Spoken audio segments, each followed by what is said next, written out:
guys, this is me Anu Prajapati and welcome back to my YouTube channel AP Education Hub. So today in this video we'll discuss about a poem Paradise Lost which is written by John Milton. So guys, आज हम paradise lost poem के बारे में discuss करने वाले हैं और इसके कैरेक्टर्स के बारे में डिस्कस करने वाले हैं. इसकी जो समरी होगी, introduction to the poet, introduction to the poem, या फिर Paradise Lost as an epic है किस तरीके से. अगर आप चाहते हैं कि इसके बारे में मैं डिस्कस करूँ तो आप लोग मुझे कमेंट बॉक्स में कमेंट करके बता सकते हैं. सो इस तरीके के जो टॉपिक्स है वो हम आने वाली वीडियोज़ में डिस्कस करेंगे. But today in this video will discuss about all the characters और you can see list of characters of Paradise Lost. So guys, Paradise Lost is an epic poem written by John Milton in 1667. So Paradise Lost जो है ये एक epic poem है और इसको John Milton ने लिखा था 1667 में. देखो guys, epic poem क्यों है? epic के कुछ conventions होते हैं जो हमें फॉलो करने होते हैं जब हम epic लिखते हैं. तो Paradise Lost as an epic poem क्यों है? मैंने आपको बोला कि अगर आप चाहते हैं कि मैं उसके बारे में पूरा डिस्कस करूँ तो आप लोग कमेंट बॉक्स में बता देना. मैं इसके बारे में कंप्लीट एक्सप्लेनेशन वीडियो बना दूंगी जिसमें मैं ये भी बताऊंगी कि एपिक होते क्या है, एपिक की कन्वेंशंस क्या होती है और पैराडाइज लॉस्ट एक एपिक क्यों है. ये चीज़ें मैं आपको एक्सप्लेन कर दूंगी. So without any further delay let discuss about the list of characters. So guys देखो, सबसे पहले जो कैरेक्टर है वो आते हैं God. So guys, God is the first character and he is the father. Yes, he is the father and first part of the Christian Trinity. So guys what is the meaning of Trinity? देखो, according to Christian religion जो God है, मतलब जो God head है वो 3 parts में है. First is God the father जो कि यहाँ पर है.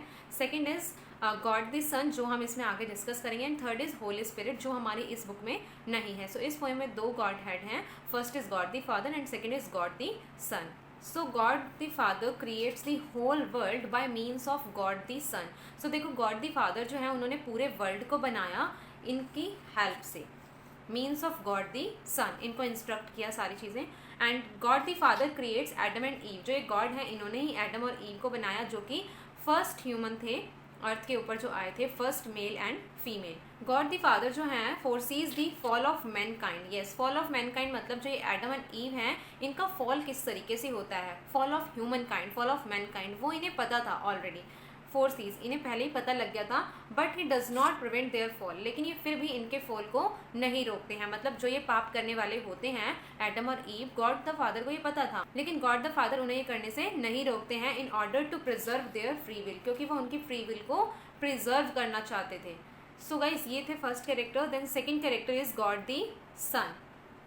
God the son is Jesus Christ जो हमारे जीसस क्राइस्ट है and he is the second part of Christian Trinity and sends Satan forces down to hell before the creation of earth. So guys देखो, God the Son जो है ये Satan जो है, Satan एक डेविल है और ये और जो डेविल्स होते हैं उनके साथ मिलकर पेंडिमोनियम बनाता है. पेंडिमोनियम जो है वो हेल का नाम है. सो गॉड द सन मतलब जो जीसस क्राइस्ट है वो Satan को हेवन से भगा देते हैं, हेल में भेज देते हैं. और ये सब चीज़ें कब होती है? अर्थ के क्रिएशन से पहले होती है. तो जो Satan था वो गॉड से चिढ़ गया बिकॉज Satan पहले एंजल था जो कि हेवन में रहता था. लेकिन उसके बाद इसने कुछ इस तरीके की चीज़ें की जिससे गॉड गुस्सा हो गए और इन्हें हेवन से निकाल दिया. तो सैटन गॉड से बहुत गुस्सा हो जाता है, वो गॉड से बदला लेना चाहता है. इसके लिए वो आगे कुछ चीज़ें करता भी है जो हम पोएम में देखेंगे. कुछ चीज़ें मैं आप लोगों को यहाँ कैरेक्टर्स में भी बताऊंगी. So guys, next character is Adam. Adam is the father of our race, first human being on the earth, caretaker of the garden of Eden along with his wife Eve. देखो guys, जो God है जब इन्होंने earth बनाई तो इन्होंने बनाया garden of Eden. Garden of Eden में इन्होंने एडम और ईव दोनों को छोड़ दिया था. तो गार्डन और ईव की केयर टेकिंग करते थे एडम और ईव दोनों. ये सारी चीज़ें मैं आप लोगों को जेनेसिस में बताऊंगी. जेनेसिस जो है ना बेसिकली फर्स्ट पार्ट और फर्स्ट चैप्टर है बाइबल का, वो मैं आपके साथ एक्सप्लेन करूंगी. बिकॉज अगर आप लोगों को जेनेसिस पता होगा तो आप लोग इस पोएम को अच्छे तरीके से समझ पाओगे और जेनेसिस बहुत इंटरेस्टिंग भी है. So then Adam is grateful and obedient to God. जो एडम होता है वो ग्रेटफुल होता है और बहुत ओबीडियंट होता है गॉड के लिए. And convinces bye her wife and at the fruit from the tree of knowledge. So guys देखो, जो गॉड होते हैं वो एडम और ईव को गार्डन ऑफ इडन में छोड़ देते हैं और कहते हैं तुम्हें जो खाना है खा लेना, बट जो ये ट्री ऑफ नॉलेज है ना, ट्री ऑफ नॉलेज का फ्रूट मत खाना. गॉड ने ये स्ट्रिक्ट इन्फॉर्मेशन देते हैं, स्ट्रिक्ट ऑर्डर देते हैं, इन्हें अवेयर करते हैं कि इस ट्री ऑफ नॉलेज का फ्रूट मत खाना. बट जो ईव होती है एडम की वाइफ, वो एडम को कन्विंस कर लेती है और जो एडम है वो ये फ्रूट खा लेता है. Then Eve is the mother of mankind, first women, made from a rib taken from Adam's side. So देखो, जो ये ईव है इसको बनाया है एडम की रिब से, एडम्स की जो रिब साइड है उससे. Made from Adam, made for Adam. देखो, इसको एडम से ही बनाया है और एडम के लिए ही बनाया. मेड फ्रॉम एडम मतलब एडम की जो रिब है उसकी पार्ट से बनाया है और मेड फॉर एडम, एडम की वाइफ होती है ये.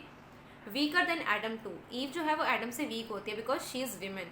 Saturn persuades her to eat the fruit of forbidden tree. So guys देखो जो ट्री ऑफ नॉलेज है उसका फ्रूट खाने के लिए गॉड ने स्ट्रिक्ट मना किया था, लेकिन जो सैटर्न है वो चिढ़ता था गॉड से क्योंकि उसको हेवन से निकाल दिया गया था। तो इसीलिए जो ये सैटर्न होता है ये परसुएड करता है ईव को फॉरबिडन ट्री का फ्रूट खाने के लिए, और जो ईव है वो परसुएड हो भी जाती है, मान जाती है, कन्विंस हो जाती है सैटर्न की बातों से, और वो उस फॉरबिडन ट्री का फ्रूट खा लेती है, tree of knowledge. And that fruit is, अगर आप लोगों को पता है वो कौन सा फ्रूट है तो आप लोग कमेंट बॉक्स में बता सकते हैं, अदरवाइज आने वाली वीडियो में मैं आपको बताऊंगी कि वो फ्रूट होता कौन सा है। तो गाइस अब आते हैं डेविल्स इनहैबिटिंग हेल। ये हेल में रहते हैं, डेविल्स के बारे में पढ़ रहे हैं। So first devil here is Satan. So guys Satan is the head of rebellious angels. जो रिबेलियस एंजल्स होती हैं उनका हेड होता है Satan, just fallen from heaven. Heaven से भगा देते हैं इसको।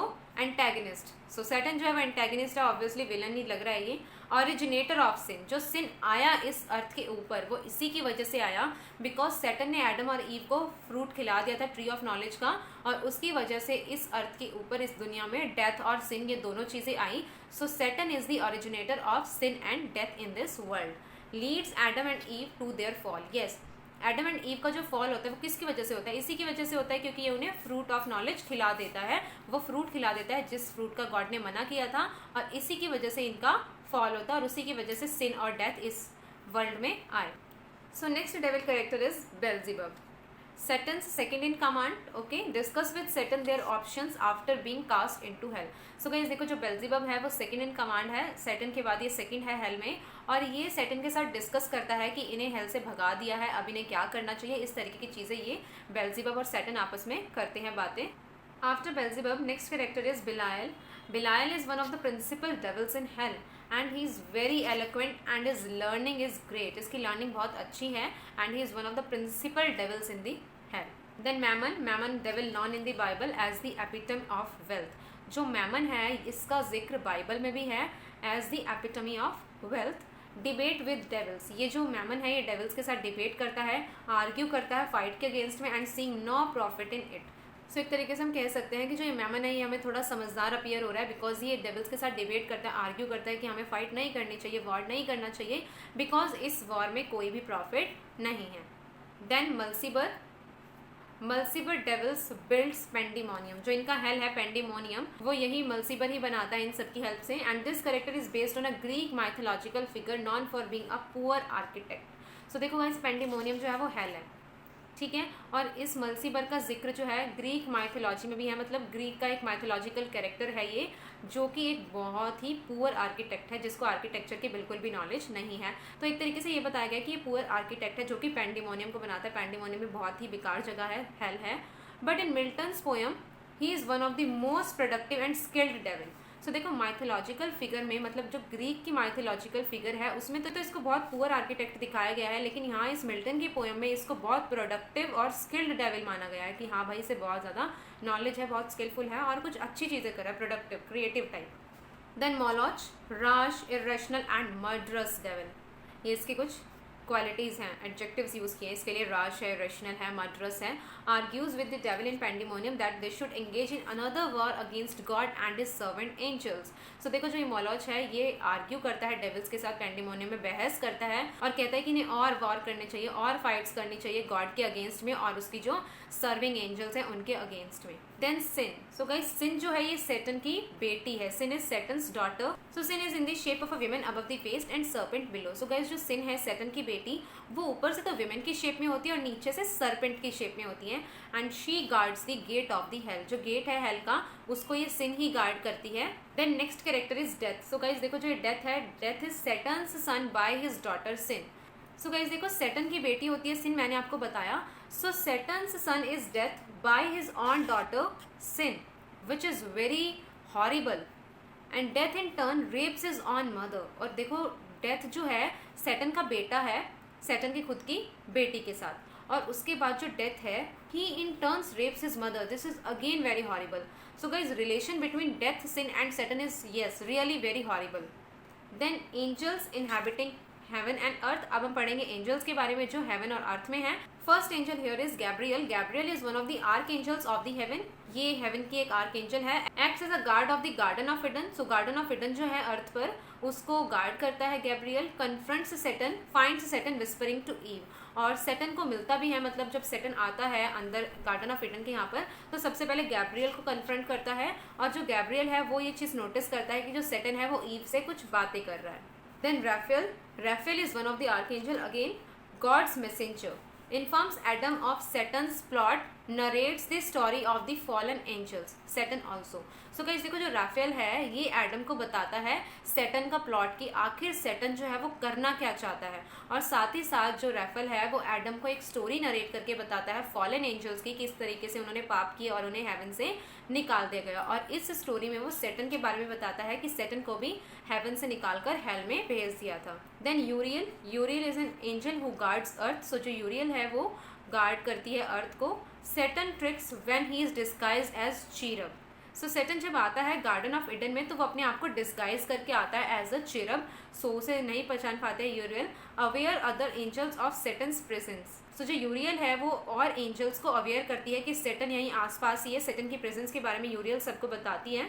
Then Abdiel, an angel who first joins Satan in rebellion but argues against Satan and return to God. So guys देखो, जो Abdiel है वो एक एंजल है जो कि सैटन का साथ देती है रिबेल में, लेकिन बाद में उसका सैटन से कुछ आर्ग्यूमेंट हो जाता है और वो वापस गॉड के पास आ जाती हैं. And his character represents the power of repentance. Yes, जो Abdiel है इसका कैरेक्टर दिखाता है कि रिपेंटेंस की पावर क्या होती है. अगर आप कुछ गलती करके उसका पछतावा करते हो तो मतलब उसकी अलग ही बात होती है. तो इस तरीके से जो Abdiel था पहले सैटन के साथ था, लेकिन उसे रिपेंट होता है, पछतावा होता है और वो वापस से गॉड के पास आ जाता है.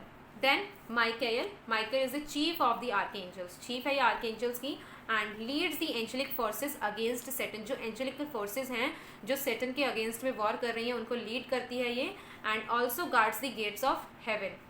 Narrates the future of the world to Adam in book 11 and 12. So जो माइकेल है ये फ्यूचर बताता है वर्ल्ड का एडम को कि आखिर फ्यूचर में होगा क्या, जो कि बुक 11 और 12 में होता है. देखो इनिशियली जब ये पैराडाइज लॉस्ट पब्लिश होती है 1667 में, उस टाइम पर इसमें सिर्फ और सिर्फ 10 चैप्टर्स होते हैं, मतलब 10 बुक्स होती है, sorry not chapter, books 10 books होती हैं. लेकिन जब इसका सेकंड वर्जन आता है तो उसमें 2 बुक्स और ऐड हो जाती है और टोटल 12 बुक्स हो जाती हैं. सो गाइज और कोई कैरेक्टर नहीं है, यहीं पर ये कैरेक्टर लिस्ट एंड हो जाती है. सो गाइज ये थे पैराडाइज लॉस्ट के कैरेक्टर्स. सो आई होप आपको ये कैरेक्टर्स क्लियर हो गए होंगे. And if you guys want कि जल्दी से जल्दी हम सारी चीज़ें डिस्कस करें पैराडाइज लॉस्ट से रिलेटेड, या फिर आपके कुछ और टॉपिक्स हैं जो आप चाहते हैं मैं डिस्कस करूँ, so do let me know in the comment box. Also you can contact me Instagram and then on my Facebook page. Also you can contact me on WhatsApp. So मैं तीनों ही चीज़ों के लिंक दे दूँगी description box में, वहाँ पर आप लोग मुझसे बता सकते हैं. सो गाइज आई होप आपको ये वीडियो पसंद आई होगी. अगर आपको ये वीडियो पसंद आई हो तो इस वीडियो को लाइक करें, कमेंट करके बताएं कैसे लगी, अपने फ्रेंड्स के साथ ज़रूर शेयर करें और मेरे चैनल को सब्सक्राइब करके बेल आइकन ज़रूर दबा दें. मिलते हैं नेक्स्ट वीडियो में एक नए टॉपिक के साथ. तब तक take care of yourself. Bye.